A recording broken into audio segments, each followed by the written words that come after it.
Hello বন্ধুরা, কেমন আছো সবাই? স্বাগত জানাচ্ছি সিনেমার জগতে আপনার প্রিয় গন্তব্য সিনেমা হলে। সিনেমা এখন শুধু বিনোদনই নয়, বরং এক রুদ্ধশ্বাস অভিজ্ঞতা। আজকে আমরা এক্সপ্লেইন করব মিশন ইম্পসিবল 8। এই সিরিজের সবথেকে বিপজ্জনক এবং সবচেয়ে ইমোশনাল মিশন। এই সিনেমাটি পরিচালনা করেছেন টম ক্রুজ। টম ক্রুজ মানেই অ্যাকশন, আর মিশন ইম্পসিবল মানেই শ্বাসরুদ্ধকর এক অভিযান। এই সিরিজ আমাদের নিয়ে যায় এমন এক জগতে যেখানে অসম্ভব বলে কিছুই নেই। এই সিনেমা শুধুমাত্র একটি মিশনের গল্প নয়, এটি একটি শেষ চ্যালেঞ্জ, একটি আত্মত্যাগ আর একটি বন্ধনের কাহিনী। মুভির শুরু হয় আর্কটিকের বরফে ঢাকা এক সিক্রেট রিসার্চ সেন্টারে। সেখানে তৈরি হচ্ছে এক ভয়ঙ্কর এআই ডিভাইস, যেটার নাম দ্য এন্টিটি। এই এআই শুধু তথ্য নিয়ন্ত্রণ করে না, বরং গোটা বিশ্বের সিস্টেম হ্যাক করতে পারে। হ্যাঁ, এটাই মিশন ইম্পসিবল 8-এর মূল ভিলেন। একটি অদৃশ্য প্রযুক্তি, একটি গোষ্ঠী চায় এই তথা সেই বিশ্বশক্তি দখলের জন্য। এই ডিভাইসের পেছনে লেগে রয়েছে এশিয়ান গোয়েন্দা দল, চীনা হ্যাকার আর ইথান হান্ট নিজেই। সিআইএ ও M16 এর মতো এত দুই গোয়েন্দা দলও এর পেছনে রয়েছে। এমন সময় আসে ইথান হান্ট। সে জানতে পারে যে এই এআই এর রহস্য জানে কেবল একজন। সে হচ্ছে গ্রেস, এক চতুর চোর, যে ভুল করে এই ডিভাইসের একটা অংশ চুরি করে নিয়েছে। ইথান হান্ট এখন আর আইএমএফ এর অফিসিয়াল সদস্য নয়, সে নিজের পথেই চলে। কিন্তু যখন জানতে পারে তার প্রাক্তন প্রেমিকা গ্রেস এই মিশনের কেন্দ্রবিন্দুতে আটকা পড়েছে, তখন সে আর চুপ থাকতে পারে না। গ্রেসকে রক্ষা করতে গিয়ে সে আবার জড়িয়ে পড়ে এক বিপজ্জনক খেলায়। এইবার শুধু মিশন নয়, ইথান লড়ছে নিজের বিশ্বাস, বন্ধন আর অতীতের ভুলের সঙ্গে। এই মুভিতে বেশ কিছু পুরাতন চরিত্র দেখতে পাই। বেনজি, যে ইথানের পুরনো টেক গাই, লুথার আর ইলসা ফস্ট, যার সঙ্গে ইথানের একটি সম্পর্ক তৈরি হয়েছিল আগের মুভিতে।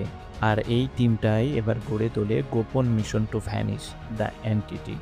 এই সিনেমার ভিলেনের নাম গ্যাব্রিয়েল, কিনা এক কনফিডেন্ট সাইকোলজিক্যাল টেরোরিস্ট, যে এই এআই এর সাহায্যে সারা বিশ্বের নিয়ন্ত্রণ নিতে চায় একটা নতুন বিশ্ব ব্যবস্থা তৈরি করতে। গ্যাব্রিয়েল শুধু হ্যাক করতে জানে না, সে জানে মনুষ্যত্বকে ধ্বংস করে কিভাবে বুদ্ধিকে কাজে লাগাতে হয়। সে ইথানের অতীত থেকে এমন এক ব্যক্তিকে আঘাত করে যা ইথানকে মানসিকভাবে দুর্বল করে দেয়। এই এআই ডিভাইস শুধু হ্যাক নয়, এটাকে যারা নিয়ন্ত্রণ করে তারাই পৃথিবীর ভবিষ্যৎ নিয়ন্ত্রণ করবে বলে ধারণা করা হয়। এই ধাক্কা থেকেই শুরু হয় এক রুদ্ধশ্বাস race. Rome, Venice, Alps, Dubai, পুরো মুভি জুড়েই চলে এর লুকোচুরি, ট্রেনচেজ, এআই বনাম মানববুদ্ধি যুদ্ধ। এই মুভির বিশেষত্ব হলো টম ক্রুজ নিজেই করেছেন প্রায় সব স্ট্যান্ড। একটি দৃশ্যে সে 1000 ফুট উপর থেকে বাইক নিয়ে ঝাঁপ দেয়। অন্য একটা দৃশ্যে সে ট্রেনের উপর লড়াই করে, যেখানে নিচে রয়েছে 300 ফুট খাড়া, আরও রয়েছে helicopter change scene, underwater infiltration sequence, যা ছিল জটিল এবং শ্বাসরুদ্ধকর। শেষ দিকে আসে সেই চিরচেনা মিশন ইম্পসিবল টুইস্ট, যাকে আমরা ভেবেছিলাম নায়ক, সেই আসলে বিশ্বাসঘাতক। আর যাকে ভিলেন ভেবেছিলাম সে আসলে নিজের পরিবারের জন্য যুদ্ধ করছিল। মুভির একদম শেষ অংশে আমরা দেখি ইথান হান্ট একটা আত্মবলিদানের সামনে পড়ে যায়। ইথান নিজেকে উৎসর্গ করে এআই ধ্বংস করতে চায়, কিন্তু সে কি সত্যিই মরে যায়, নাকি এটা ছিল তার আর একটা পরিকল্পনা? সে কি নিজের জীবন দিয়ে বাঁচাতে পারবে এই পৃথিবীকে, নাকি এটা তার শেষ মিশন? সিনেমার শেষে আমরা দেখি একটা ছোট্ট ক্লু, এক লকেটে ছবির পাশে লেখা, the hunt is never over.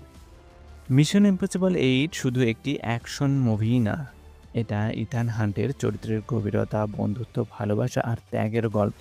এখানে ইথান হান্ট হয়ে উঠেছে কেবল একজন এজেন্ট নয়, বরং একজন লিজেন্ড। সে বলে গেছে যে পৃথিবীতে অসম্ভব বলে কিছুই নেই। অনেকে বলেছেন এটা হতে পারে ইথান হান্টের শেষ অভিযান। আপনি কি মনে করেন, ইথান হান্টের যাত্রা এখানেই শেষ, নাকি সামনে আসছে মিশন ইম্পসিবল 9? কমেন্টে আপনার মতামত জানাতে পারেন। মুভিটা যদি দেখে থাকেন তাহলে নিচে কমেন্টে জানিয়ে দিন আপনার ফেভারিট দৃশ্য। আর যদি এখনও না দেখে থাকেন তাহলে দেখে নিন। ভালো লাগলে লাইক দিন, শেয়ার করুন আর সাবস্ক্রাইব করুন সিনেমা হল। এরকম থ্রিলার, সাসপেন্স আর রোমাঞ্চে ভরা মুভি যদি ভালো লাগে তাহলে সিনেমা হলের সাথেই থাকুন। আবার দেখা হবে অন্য এক রহস্যময় গল্পে।